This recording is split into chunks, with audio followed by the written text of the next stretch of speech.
জয় রাধা মাধব বন্ধুরা, আজ থেকে আমাদের এখানে শ্মশানে মেলা শুরু হয়েছে আগামী 10 দিনের জন্য।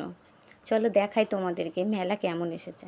প্রথমে মায়ের দর্শন করে নাও, তারপর চলো দেখি এই দোকানে কি এসেছে।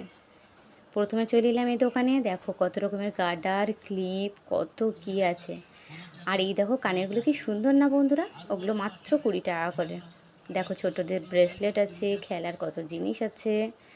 তারপর চলে এলাম এই দোকানে। এই দোকানে দেখো কত রকমের মালা, হেয়ার ব্যান্ড, আরও কত কি আছে।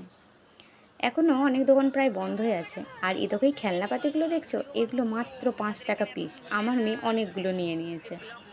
তারপর দেখো পুতুল, এই দেখো এই ব্যাগগুলো 100 টাকা করে। দেখো এই দোকানটা এখনও খোলেনি। আর এই ঝুড়িগুলো দেখছো, এগুলো আমি পছন্দ করে রেখেছি, মানে নিয়েছি। মাত্র 6 টাকা তো, তাই নিয়ে নিচ্ছি অনেকগুলো। আর দোলনাগুলো দেখো প্রায় ফাঁকা, তাই আমরা চলে এলাম বাড়ি। আবার যাব পরের দিন। টাটা।